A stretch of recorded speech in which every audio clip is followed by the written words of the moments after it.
হযরত আল্লামা শিবলি নুমানী রাহমাতুল্লাহ আলাইহি একবার তিনি কাবা শরীফে তিনি হজ ব্রত পালন করার জন্য তিনি খানে কাবা তওয়াফ করতেছেন। খানে কাবা তওয়াফ কালে এক যুবককে দেখতেছে তওয়াফ করে দোয়া পড়তেছে, আল্লাহুম্মা সাল্লি আলা মুহাম্মাদ ওয়া আলা আলি মুহাম্মাদ কামা সাল্লাইতা আলা ইব্রাহিম ওয়া আলা আলি ইব্রাহিম ইন্নাকা হামিদুম মাজিদ।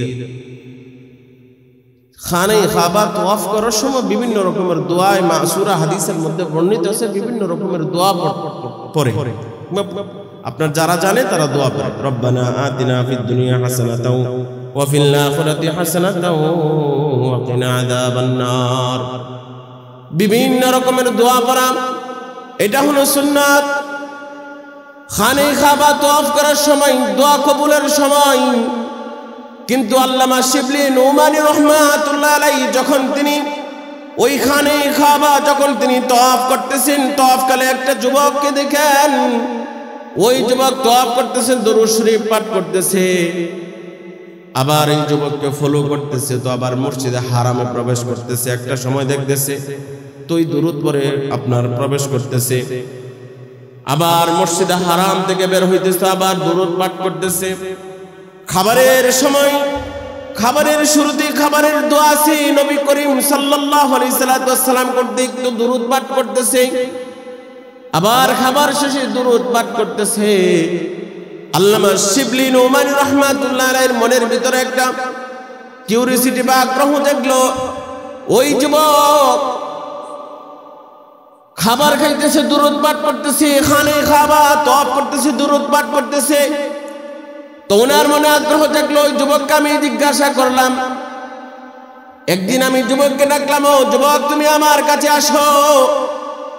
যুবককে কাছে রেখে আল্লামা শিবলি নুমানী রাহমাতুল্লাহ জিজ্ঞাসা করলেন, হাদিসে তো খাবারের শুরুতে কি দোয়া পড়বে, খাবারের শেষে কি দোয়া পড়বে, শুতে যাওয়ার সময় কি দোয়া পড়বে, ঘুম থেকে জাগ্রত হবার পর কি দোয়া করবে, এটা তো বর্ণিত আছে। কিন্তু যুবক আমি তোমাকে কয়েকদিন ধরে দেখতেছি তুমি সব কাজের শুরুতেই এবং শেষে দরুদ পাঠ করতেছো, এমনকি খানে কাবা তওয়াফ করার সময় তুমি দরুদ পাঠ করতেছো, এর কারণ কি তুমি কি আমাকে খুলে বলবে? যুবক বলল, ওগো আল্লাহর ওলি, এর পিছনে বড় একটা রহস্য লুকায়িত আছে। তো শিবলি নুমানী রাহমাতুল্লাহ আলাইহি বলেন, কি রহস্য বলো দেখি, তোমার সেই রহস্য আমি শুনবো। তো ওই যুবক আল্লামা শিবলি নুমানী রাহমাতুল্লাহ আলাইহি বলতেছেন, কয়েক বছর পূর্বে আমি আমার বাবাকে নিয়ে হজে এসেছিলাম। তো আমার বাবাকে নিয়ে হজে আসার পর আমাদের সাথে কাফেলাও ছিল। তো ওই কাফেলাতে আমার বাবাও ছিল। যখন আমাদের হজ্জের কার্যক্রম শেষ, এবার আমরা ঘরে ফিরবো, বাড়িতে ফিরবো, এমন সময় আমার বাবা অনেক অসুস্থ হয়ে পড়লো। আমি আমার কাফেলাকে বললাম, আপনারা আগে চলে যান, আমি আমার বাবাকে নিয়ে পরে আমি ঘরে ফিরবো। এখন যেহেতু আমার বাবা অসুস্থ, এই জমানায় যেহেতু আপনার মাত্র 6 ঘন্টার ব্যবধানেই আপনার সৌদি আরব পৌঁছা যায়, কিন্তু তৎকালীন জমানায় ঘোড়া দিয়ে আপনার হজ পালন করত, কেউ বা পায়ে হেঁটে হজ পালন করত। তো ওই কাফেলার সকলেই ঘোড়া দিয়ে আপনার হজে গিয়েছিল। হজে যাওয়ার পর যখন দেখলো তার বাবা ঘোড়ার উপর আরোহণ করে, শরীরে মারাত্মক জ্বর, ঘোড়ার উপর আরোহণ করে থাকতে পারবে না, তখন তিনি কাফেলাকে বললেন, আপনারা আগে চলে যান, আমার বাবা যখন সুস্থ হবে, সুস্থ হবার পর আমি আমার বাবাকে নিয়ে ঘরে ফিরব। তো কাফেলা চলে যায়। কয়েকদিন পর তার বাবা কিছু সুস্থ হয়েছে। সুস্থ হওয়ার পর যখন মনে হলো এবার আমি আমার বাবাকে নিয়ে রওনা দিব, যখন যুবক তার বাবাকে নিয়ে রওনা দেয়, রওনা দেওয়ার সময় তার বাবা এক ঘোড়ায় আরোহণ করেছে, আর ওই যুবক আরেক ঘোড়ায় আরোহণ করেছে, বাবাকে সামনে দিয়েছে। যেহেতু এখনো পুরোপুরিভাবে সুস্থ হয় নাই, পুরোপুরিভাবে সুস্থ হয় নাই, তার বাবাকে সামনে দিয়েছে, বাবা আপনি আগে যান। কিছুক্ষণ যাওয়ার পর তার বাবা দেখতেছে ঘোড়ার উপরে নড়াচড়া করতেছে। ঘোড়া যারা ঘুড় দৌড়ে প্রতিযোগিতা করে তাদের কিন্তু স্থির থাকতে হয় ঘোড়ার উপর। ঘোড়া চালানো বা ঘোড়া দৌড়ানো কিন্তু এত সহজ ব্যাপার নয়। তো তার বাবাকে দেখতেছি ঘোড়ার উপর, কিছুক্ষণ যাওয়ার পর দেখতেছে যে সে ব্যক্তি আর ঘোড়ার উপর স্থির থাকতে পারতেছে না। তখন তার বাবাকে নিয়ে এক মরুভূমির প্রান্তরে থেমে যায়। তো বাবার শরীরে হাত দিয়ে দেখে বাবার শরীর পুনরায় অসুস্থ হয়ে যাচ্ছে। আবার তার বাবার শরীরে জ্বর আসতেছে, প্রচন্ড রকমের জ্বর। এবার যুবক যখন দেখলো তার বাবা এখন আর ঘোড়ার উপর আরোহণ করে সামনে এগোতে পারবে না, যুবক মরুভূমির প্রান্তরে তার বাবাকে নিয়ে অবস্থান করলো। সন্ধ্যা গনিয়ে আসতেছে। যুবক বলল, এই মুহূর্তে আমি আমার বাবাকে যে ডাক্তার দেখাবো, আশেপাশে কোনো ডাক্তারও নাই, আশেপাশে কোনো বাড়িও নাই। যখন যারা হজে যায় তারা বিমান থেকে দেখতে পায় মরুভূমির যখনই জেদ্দা থেকে বিমান উড়াল দেয়, কিছুক্ষণ পর থেকে মরুভূমি শুরু হয়ে যায়। এখনো মরুভূমি। তৎকালীন জমানায়, বহু বছর আগের কথা, আল্লামা শিবলি নুমানি রহমাতুল্লাহ আলাইহির জমানায় তো মরুভূমির প্রান্তরে কেউ নাই, কাকে ডাক্তার দেখাবে? যুবক চিন্তা করতে করতে করতে সন্ধ্যা যখন গনিয়ে আসছে, রাত্র গনিয়ে আসতেছে, তার বাবাকে খাদমত করতেছে, পানি ঢালতেছে।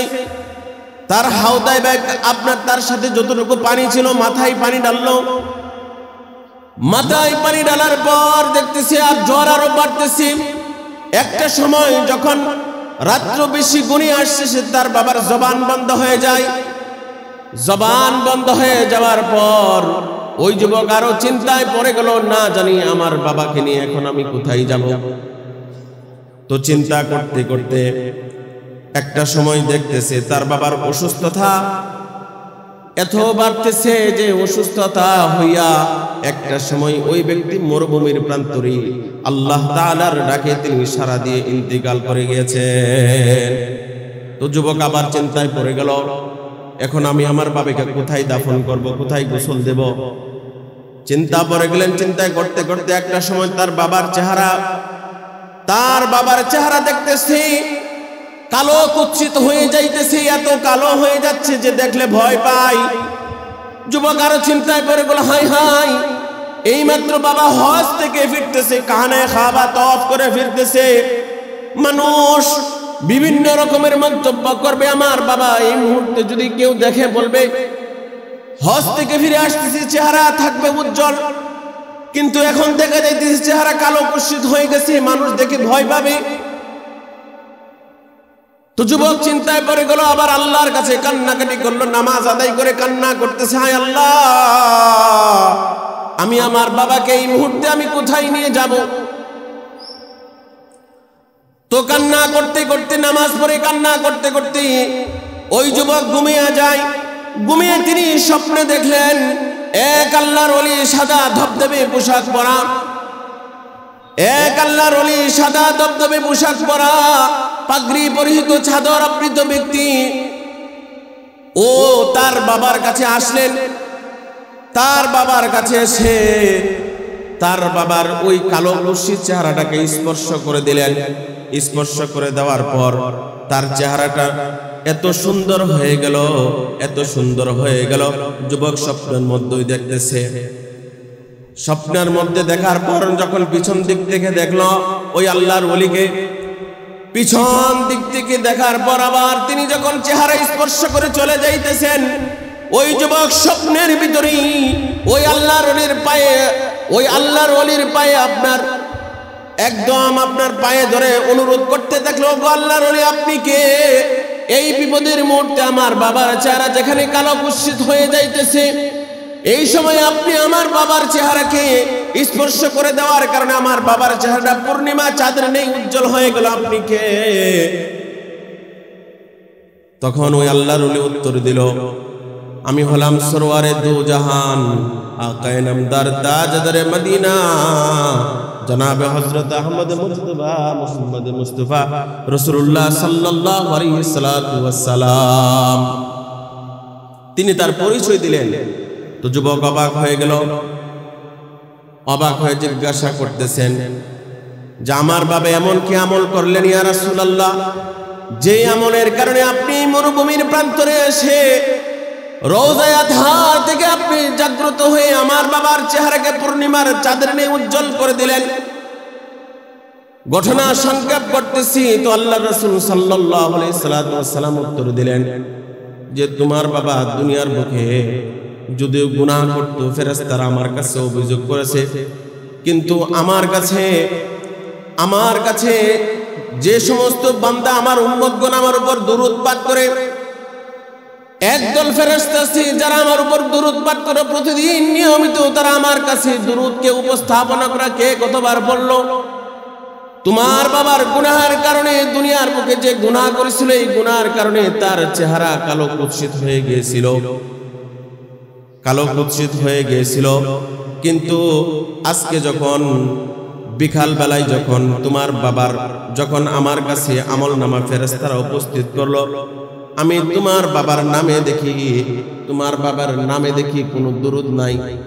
তোমার বাবা প্রতিদিন জীবিত অবস্থায় যদিও সে গুনাহগার ছিল, কিন্তু প্রতিদিন সে আমার নামে আমার উপর 300 বার দুরূদ পাঠ করত, 300 বার প্রতিদিন আমার উপর দুরূদ পাঠ করত।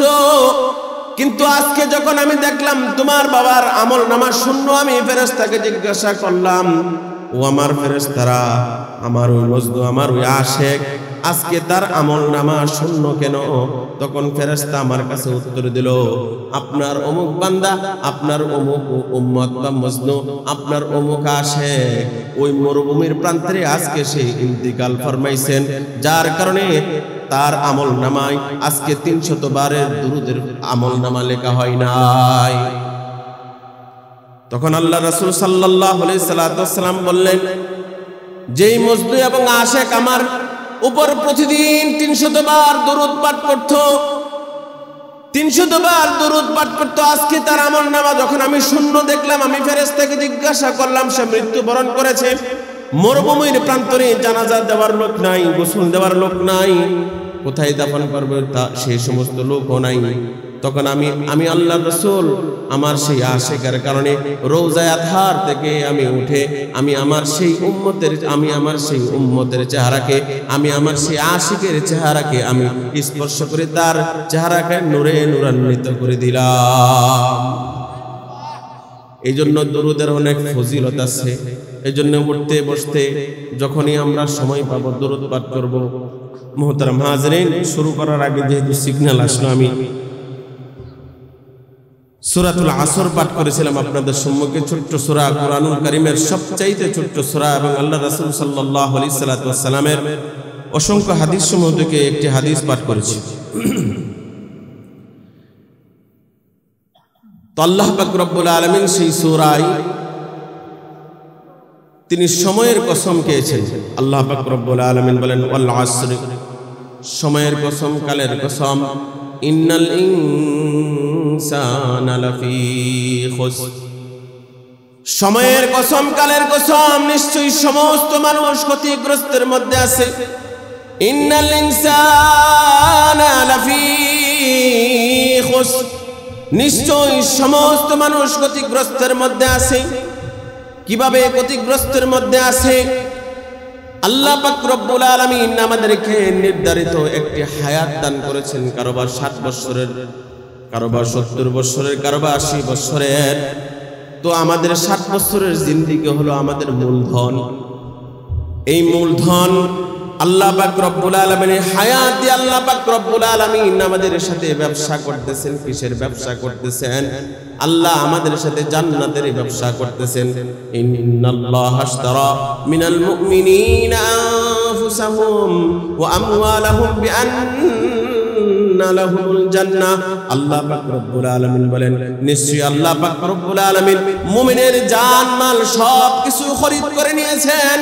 বিআন্না লাহুমুল জান্নাহ, কিসের বিনিময়ে আল্লাহ খরিদ করে নিয়েছেন? জান্নাতের বিনিময়ে খরিদ করে নিয়েছেন। তো আমার এই 60 বছরের জিন্দেগি হলো আমার মূলধন।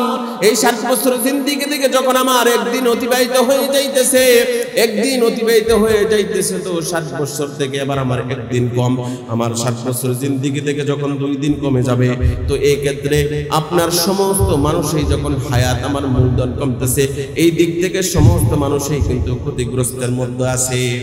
এই জন্য মানুষের হায়াতটাকে বরফের সাথে তুলনা করা হয়। ওরে ওমর মিসলে বরফ কাম চুবকে চুবকে রফতা রফতা দম বদাম, চুবকে চুবকে রফতা রফতা দম বদাম। একটা বরফের টুকরাকে যখন আপনি এমনিতে রেখে দিবেন, তখন দেখবেন ওই বরফের টুকরাটা আস্তে আস্তে আস্তে আস্তে কিন্তু ফুটা ফুটা পড়তে পড়তে শেষ হয়ে যাইতেছে। ঠিক তদ্রূপভাবে আমার আপনার জীবনটাও কিন্তু সেই বরফের মতো একদিন চলে যাচ্ছে, একটা মুহূর্ত চলে যাইতেছে। তো আমার জীবন থেকে, আমার হায়াত থেকে, মূলধন থেকে আমার সময় কমে যাইতেছে, আমার হায়াত কমে যাইতেছে। এই দিক থেকে আল্লাহ পাক রব্বুল আলামিন বলে ইন্নাল ইনসানা লাফি খুসর। আল্লাহ পাক রব্বুল আলামিন বলতেছেন নিশ্চয় সমস্ত মানুষ ক্ষতিগ্রস্তের মধ্যে আছে, তবে 4 শ্রেণীর মানুষ ক্ষতিগ্রস্তের মধ্যে নয়। ইল্লাল্লাযীনা আমানু ওয়া আমিলুস সালিহাত ওয়া তাওয়াসাউ বিল হাক্কি ওয়া তাওয়াসাউ বিস সাবর। তবে 4 শ্রেণীর মানুষ ক্ষতিগ্রস্তের মধ্যে নয়। তারা কখনো তাদের মূলধন যদিও শেষ হয়ে যাইতেছে, কিন্তু তাদের মাঝে শুধু পার্থক্য থাকবে মৃত্যু। এই দুনিয়ার জীবন শেষ করে সে এই দুনিয়ার জীবন শেষ করে সাথে সাথেই আল্লাহর চিরস্থায়ী জান্নাতের মধ্যে প্রবেশ হয়ে যাবে। 4 শ্রেণীর মানুষ হলো, আল্লাহ পাক রব্বুল আলামিন বলতেছেন 4 শ্রেণীর মানুষ হলো ইল্লাল্লাযীনা আমানু, এক নম্বর যে ব্যক্তি ঈমান আনয়ন করেছে। ইল্লাল্লাযীনা আমানু, যারা ঈমান আনয়ন করেছে তারা ক্ষতিগ্রস্তের মধ্যে নয়। ঈমানের কত দাম, ঈমানের কত দাম। হযরতে উমর ফারুক রাদিয়াল্লাহু তাআলা আনহু, হযরতে উমর ফারুক রাদিয়াল্লাহু তাআলা আনহু যখন কুফফার অবস্থা থেকে যখন তিনি ঈমান আনয়ন করলেন, তার আমলের পাল্লা এত ভারী হয়ে গেছে। কেমন ভারী হয়ে গেল? হযরত আয়েশা সিদ্দিকা রাদিয়াল্লাহু তাআলা আনহা, হযরত আয়েশা সিদ্দিকা রাদিয়াল্লাহু তাআলা আনহা এবং রাসূল কারীম সাল্লাল্লাহু আলাইহি ওয়াসাল্লাম একবার তিনি তারকারাজের রাত্রিতে, চাঁদনী রাত্রিতে তিনি বাহিরে যখন দুজনে খুনসুটি করতেছেন, আল্লাহ রাসূল সাল্লাল্লাহু আলাইহি ওয়াসাল্লাম দুজন যখন আপনার আলোচনা করতেছেন, তো আয়েশা সিদ্দিকা রাদিয়াল্লাহু তাআলা আল্লাহর রাসূলকে জিজ্ঞাসা করলেন, ওগো আল্লাহর রাসূল, ওই যে আসমানে এত তারকা দেখা যাইতেছে, এই আসমানের তারকার সমতুল্য কি কারো আমল আপনার উম্মতের কারোর মধ্যে কি এত আমল কারো আছে? তো হযরত আয়েশা সিদ্দিকা রাদিয়াল্লাহু তাআলা আনহা ভাবলেন আল্লাহর রাসূল হয়তোবা আবু বকর সিদ্দিক রাদিয়াল্লাহু তাআলা আনহুর নাম বলবেন, যেহেতু ওনার বাবা। তো যখন আল্লাহ রাসূল সাল্লাল্লাহু আলাইহি ওয়াসাল্লাম উত্তর দিলেন, এই আসমানে যত তারকারাজি আছে, এই আসমানে তারকারাজির সমতুল্য আমার এক উম্মত আছে, আমার এক সাহাবা আছে। সেই সাহাবার নাম হলো হযরতে উমর ফারুক রাদিয়াল্লাহু তাআলা আনহু। আয়েশা সিদ্দিকা রাদিয়াল্লাহু তাআলা আনহার মনটা খারাপ হয়ে গেল। তিনি মনে করছিলেন হয়তোবা আমার বাবার নাম বলবেন। আয়েশা সিদ্দিকা রাদিয়াল্লাহু তাআলা আনহা বললেন, ও আল্লাহর রাসূল, এই আসমানে তাহলে আমার বাবার কি অবস্থা? আল্লাহ রাসূল উত্তর দিলেন, তোমার বাবা আবু বকর সিদ্দিক রাদিয়াল্লাহু তাআলা আনহুর আমলের কি অবস্থা জানোনি? তোমার বাবার আবু বকর সিদ্দিক রাদিয়াল্লাহু তাআলা আমল হলো উমর ফারুক রাদিয়াল্লাহু তাআলা আনহু সারা জিন্দেগীর আমলনামা যদি এক পাল্লায় রাখা হয়, আর অপর পাল্লায় যদি আবু বকরের ওই আমার সাথে যে গারে সওরে এক রাত্র ছিল, ওই রাতের আমল যদি আবু বকরের রাখা হয়, উমরের সারা জিন্দেগীর আমল ওই আবু বকরের এক রাতের আমলের কাছে হালকা হয়ে যাবে। উমর ফারুক রাদিয়াল্লাহু তাআলা আনহু ঈমান আনয়ন করার পর আকাশের তারকা সমতুল্য তার আমল হয়ে গিয়েছিল। তো ঈমানের মূল বুনিয়াদ হলো আপনার কি লা ইলাহা ইল্লাল্লাহ, এই কালেমা। যত আম্বিয়া মুরসালিন, যত নবী এসেছেন, গাউস কুতুব ওলি আল্লাহ যত এই পর্যন্ত এসেছেন, আলেম উলামা, এখনো সেই কালেমার উপরে দাওয়াত দিতেছেন, লা ইলাহা ইল্লাল্লাহু মুহাম্মাদুর রাসূলুল্লাহ। তো এই লা ইলাহা ইল্লাল্লাহ মুহাম্মাদুর রাসূলুল্লাহ এই কালেমা পাঠ করার কারণে পিছনের যত গুনাহ খাতাগুলো আছে, সমস্ত গুনাহ খাতাগুলো আল্লাহ পাক রব্বুল আলামিন maaf করে দেন। কিভাবে maaf করেন? কোন ব্যক্তি যদি হাদিসের মধ্যে আসছে, মুসলিম শরীফের হাদিস, আল্লাহ রাসূল সাল্লাল্লাহু আলাইহি ওয়াসাল্লাম ইরশাদ ফরমান, কিয়ামতের দিন আমার উম্মতের মধ্য থেকে একজন ব্যক্তিকে আলাদাভাবে আল্লাহ পাক রব্বুল আলামিন উপস্থাপনা করবেন, উপস্থিত করবেন। উপস্থিত করার পর তার সামনে 99টা দাফতরি খাতা, 99টা আমলনামা তার সম্মুখে পেশ করা হবে। অতঃপর তাকে বলা হবে, ওগো আমার বান্দা, তুমি কি এর আমলনামার কোনো কিছু অস্বীকার করতে পারো? তখন ওই বান্দা বলবে, না আল্লাহ, আমি এর কোনোটাই আমি অস্বীকার করতে পারবো না। তখন আল্লাহ পাক রব্বুল আলামিন তাকে বলবেন যে তুমি এর খাতাগুলো 99টা দাফতরি খাতা, তোমার এর ভিতরে যা কিছু আছে সব কিছুই তুমি ছোট গুনাহ করেছিলা এর মধ্যে আছে, তুমি বড় গুনাহ করেছিলা এর মধ্যে আছে। কিয়ামতের দিন সেদিন আমলনামা হাতে পাইয়া এমন বলবে, মালি হাদাল কিতাব লা ইগাদিরু সাগীরাতান ওয়ালা কাবীরাতান ইল্লা আহসাহা। হাই, এটা কেমন আমলনামা? এখানে দেখতে পাচ্ছি, বান্দা বলবে, এখানে কোনো ছোট্ট আমলও আমার এখানে ছেড়ে দেয় নাই এবং কোনো বড় আমলও এখানে আমার ছেড়ে দেয় নাই, সবকিছু লিপিবদ্ধ ভাবে। وأما من ثقلت موازينه فهو في عيشة راضية। সেদিন ওই আমলনামার পাল্লা যার ভারী হবে সে জান্নাতে যাবে, আর যার আমলনামার পাল্লা হালকা হয়ে যাবে সে হাবিয়া নামক জাহান্নামে প্রবেশ হবে। তো ওই ব্যক্তি 99টা গুনাহের খাতা যখন দেখবে বলবে, আল্লাহ, আমি আর কোনোটাই অস্বীকার করতে পারি না। আল্লাহ পাক রব্বুল আলামিন তাকে আলাদাভাবে উপস্থিত করেছিলেন, বলবেন, বান্দা, তোমার একটা আমল আমার কাছে হেফাজত বা সংরক্ষিত আছে, আজকে তোমার প্রতি কোনো রকম জুলুম করা হবে না। মুসলিম শরীফের হাদিসের মধ্যে এই হাদিসটা বর্ণিত আছে। আল্লাহ পাক বলবেন, বান্দা, চলো, তোমার এই 99টা দাফতরি খাতা বা গুনাহের খাতা এক একটা কত বড় হবে, যত দূর পর্যন্ত দৃষ্টি যায় তত বড় হবে। আল্লাহ বলবেন, তোমার এই 99টা আমলনামা, ওই সামান্য একটা তুমি আমল করতে নিয়মিত, সেই আমলটা হলো তুমি নিয়মিত লা ইলাহা ইল্লাল্লাহু মুহাম্মাদুর রাসূলুল্লাহ এই আমল করতা। বান্দা, তুমি যেহেতু এই আমল করতা, নিয়মিত যেহেতু তুমি আমল করতা, চলো দেখি ওই আমলটা একটি কাগজের টুকরায় লিপিবদ্ধ করা হবে, আর তোমার ওই 99টা যে দাফতরি খাতা, গুনাহের খাতা, আমলনামা, ওইগুলাকে আরেক পাল্লায় রাখা হবে। যদি ওই লা ইলাহা ইল্লাল্লাহর কাগজের টুকরা যদি 99টা দাফতরি খাতার তুলনায় পারে হয়ে যায়, তাহলে তুমি চিরস্থায়ী জান্নাত পাবে। বান্দা অবাক হয়ে বলবে, আয় আল্লাহ, এত ছোট্ট একটা কাগজের টুকরা, ওই আমার 99টা যে গুনাহের খাতা আছে তার তুলনায় তো কিছুই না। আল্লাহ বলবেন, আরে বান্দা, চলো চলো। তখন ওই ব্যক্তি যখন চলবে এবং তার আমলনামা যখন ভারী হবে, আমলনামা যখন ওজন করা হবে, তখন দেখতে পাবে যে ওই 99টা গুনাহের খাতা তার ওই লা ইলাহা ইল্লাল্লাহর জিকিরের কাছে হালকা হয়ে যাবে। এই জন্য ঈমানের মূল বুনিয়াদ হলো লা ইলাহা ইল্লাল্লাহ। এই জিকির করতে পারবেন? চায়ের আড্ডায় আমরা বসে থাকি, দোকানে আমরা গীবত করি, যতবার চায়ের আড্ডা আল্লাহ পাক রব্বুল আলামিন বড় মায়া নেই, বলেন, ইয়া আইয়ুহাল ইনসান মা গররাকা বিরাব্বিকাল কারীম।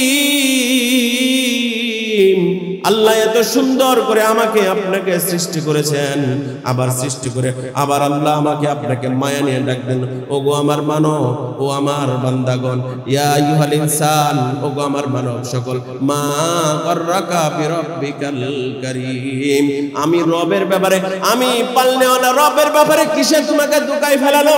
তুমি দোকানে বসে চায়ের আড্ডায় মগ্ন হয়ে যাও, তুমি তোমার হায়াতের সময়ের কদর করতেছো না।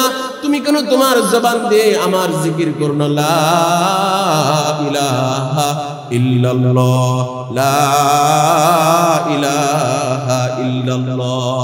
আল্লাহ রাসূল সাল্লাল্লাহু আলাইহি সাল্লাম কত গুরুত্বপূর্ণ এই জিকির।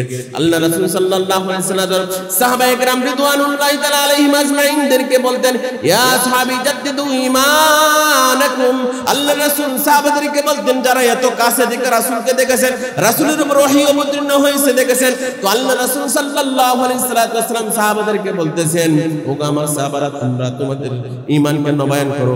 যেমনি ভাবে আমরা প্রত্যেকটা বছরই দেখবেন দোকানের নবায়ন করে, গাড়ির নবায়ন করে, আল্লাহ রাসূল সাহাবাদেরকে বললেন জাদ্দিদু ঈমানাকুম। সাহাবায়ে কেরাম জিজ্ঞাসা করলেন কাইফা নুজাদ্দিদু ঈমানানা, ওগো আল্লাহ আমরা আমাদের ঈমানকে, ওগো আল্লাহর রাসূল আমরা আমাদের ঈমানকে কিভাবে নবায়ন করব? আল্লাহ রাসূল বলেন আকসিরু যিকরা লা ইলাহা ইল্লাল্লাহ, তোমরা বেশি বেশি লা ইলাহা ইল্লাল্লাহ তোমরা বেশি বেশি জিকির করো। এই জন্যই সেই ঈমান আল্লাহ পাক রব্বুল আলামিন যে বলেছেন চার শ্রেণীর মানুষ ক্ষতিগ্রস্তের মধ্যে নয়।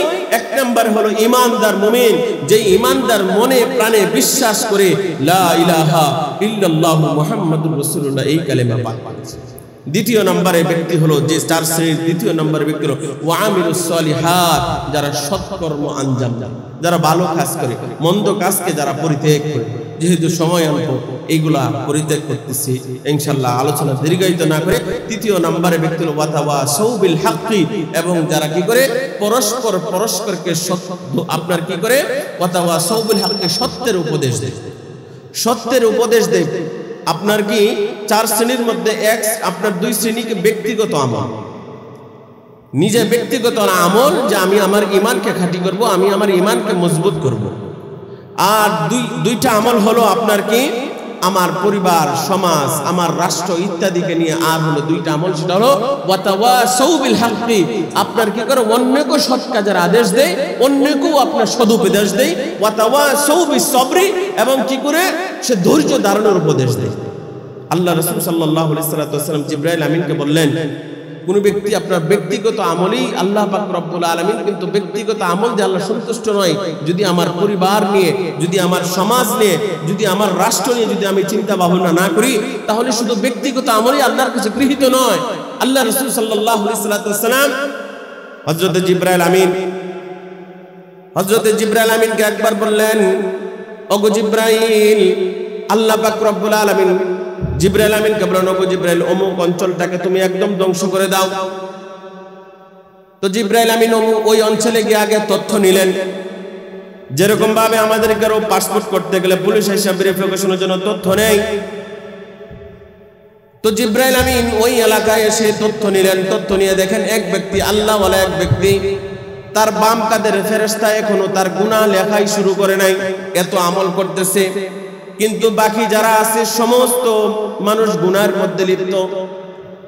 তো আল্লাহ পাক রব্বুল আলামিনের কাছে জিবরাইল আমিন আবার ফিরে গেলেন, ওগো আল্লাহ,